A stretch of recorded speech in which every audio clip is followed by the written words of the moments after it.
fantastic to have you all here looking so positive and enthusiastic. And why not? Because we're going to spend a day talking about well-being. And talking up here is this emotional beliefs, attitudes.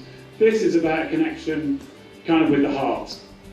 Down here we're talking about a connection with the head.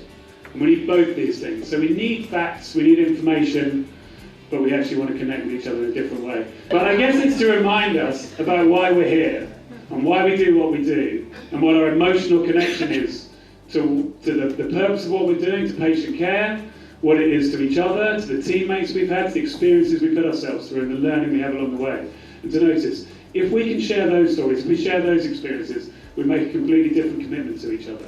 Today is a really exciting conference because, I guess for me, it seals our commitment as two organisations to your well-being. Because the relationship between well-being and the quality of care that we provide is direct.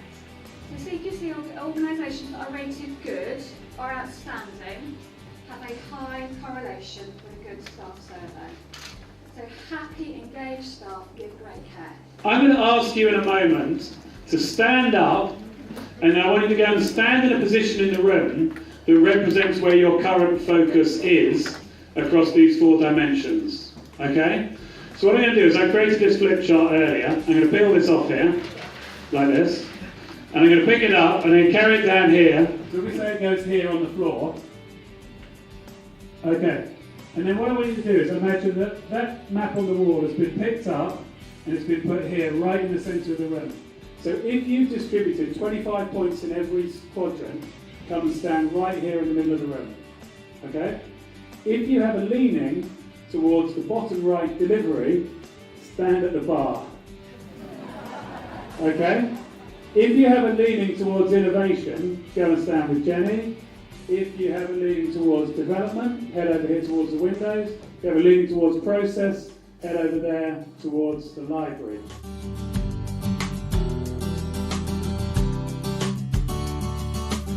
Okay, so notice where we are. Does this surprise you being stood here? Not particularly, no. I'm afraid it doesn't surprise me either. And I think we've got to think about what we might do differently, how we might be able to move ourselves possibly a little bit this way.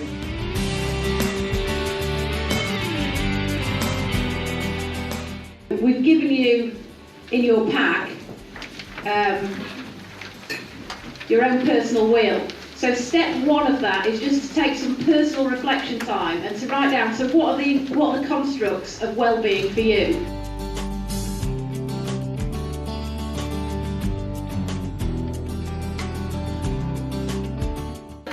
We're going to just play a little game, okay? The little game is going to involve throwing the sweets into the jar. Throw into the jar.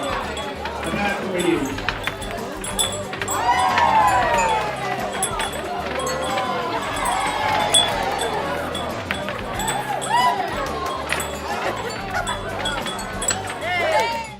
I'd like to know, how did you do so well? Why do the sweets go in the jar? This one here, which is about things like learning, belief, or lack of a plan, or lack of learning. This one, which are things like the colour of them, and the jar being too small. Okay, we've got it. What's in our control, what's not in our control? Our psychological word that Jenny would use would be internalising. So what's internalised on this side, what's externalised on this side.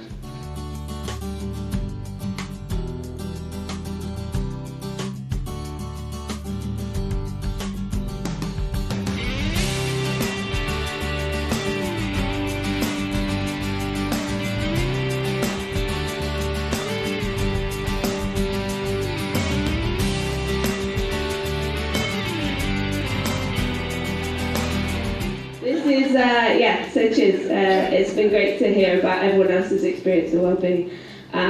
This is called Kintsugi. I've been knocked off the shelf for a while now, fractured, fissured and forgotten on the floor.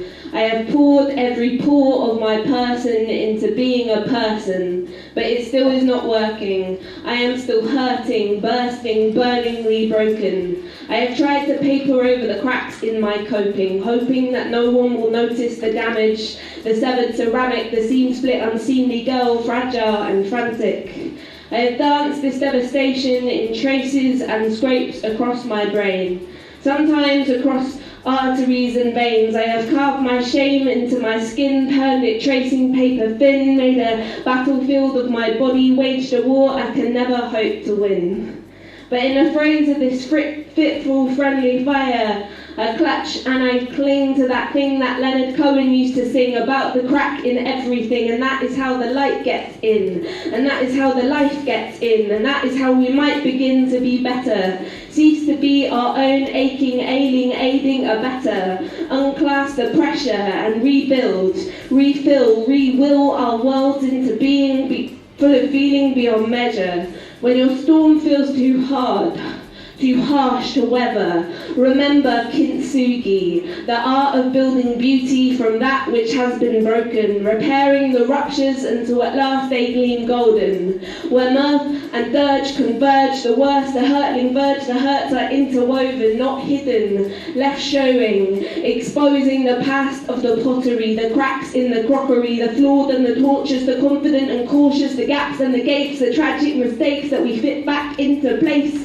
reshape and glue into gorgeous. So forfeit the thought of being flawless. Find the sacred in your scars. Don't be marred by the marks or the masks you have hidden behind. Stand adoring at the altar of being alive, of keeping the courage to sustain yourself and survive. Strengthen your not your fault lines until at last your majesty shines. Your vicious incisions in your soft skin arms, your beating heart, your precious, restless mind, give them time. Stay seeking the season of your soul. Stay believing in your bones. Embrace this holy unfolding, find comfort consoling in knowing you are wholly, wholeheartedly whole. For everything grows. Nothing is forever, inevitably sterile and stagnant. Life can be built out of dazzling filigreed fragments.